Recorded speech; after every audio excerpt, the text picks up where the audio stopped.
H M Abdullah থেকে জানতে চেয়েছেন, জুমার খুতবাতে সবাই চুপ থাকা অবস্থায় ইমাম সাহেব যখন রাদিয়াল্লাহু আনহু যখন সাহাবীদের নাম পড়ে তখন মুসল্লিরা আমিন আমিন বলেন, এটা আসলে কতটুকু শরিয়া সম্মত, এটা কতটুকু শরিয়া বা অনুমোদন দেয় কিনা?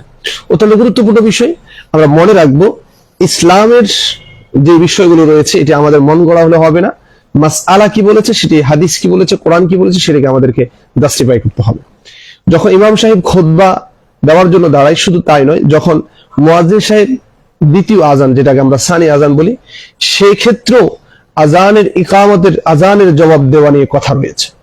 এই জন্য আজানের জবাব বলুন, অথবা ইমাম সাহেব যে রাসূল সাল্লাল্লাহু আলাইহি ওয়াসাল্লাম হাদিসের আগে বলেন ক্বালান নবী সাল্লাল্লাহু আলাইহি ওয়াসাল্লাম বা রাদিয়াল্লাহু আনহু, অথবা যে দোয়া পড়েন তখন আমিন আমিন বলা যাবে কিনা, সার্বমূল এই সকল বিষয়ের মূল কথা হলো, রাসূলের নামও যদি পড়া হয় আপনি সাল্লাল্লাহু আলাইহি ওয়াসাল্লাম পড়তে পারবেন না।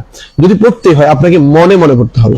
যেমন আপনি নামাজের মধ্যে পড়তেছে, আমরা পড়ি মুহাম্মাদুর রাসূলুল্লাহ ওয়াল্লাযীনা মাআহু আশিদ্দাউ আলাল কুফার, তখন কি আপনি সাল্লাল্লাহু আলাইহি ওয়াসাল্লাম পড়বেন না? পড়বেন না, কারণ এটা নামাজের নিয়ম না।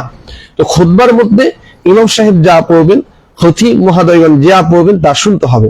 যদি আমাকে একান্ত পড়তেই হয়, সেটা মুখে উচ্চারণ না, বিল কলব, লা ইয়াজুজু বিল জাহরি, প্রকাশ্যে আওয়াজ করে বা মুখ নেড়ে সেটার উত্তর দেওয়া জায়েজ নেই, বিল কলব, তবে কলব দ্বারা করা সেটা জায়েজ আছে।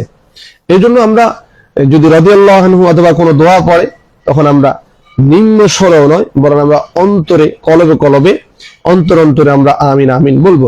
আশা করছি উত্তরটি পেয়েছেন, যেটি রদ্দুল মুখতারের 2 নম্বর খণ্ডে 152 নম্বর পৃষ্ঠে সবিস্তারে আলোচনা করা হয়েছে, যে ইমাম সাহেব খুতবার মধ্যে সাল্লাল্লাহু আলাইহি ওয়াসাল্লাম রাসূলের নাম পড়ুক অথবা যে কোনো দোয়া পড়ুক, দোয়ার পর আমিন বলতে হবে। রাসূল সাল্লাল্লাহু আলাইহি ওয়াসাল্লাম যা পড়বো আমরা মুখে উচ্চারণ নয়, আমরা মনে মনে সেটাকে ধারণ করব, মনে মনে পড়তে পারি ইনশাআল্লাহ।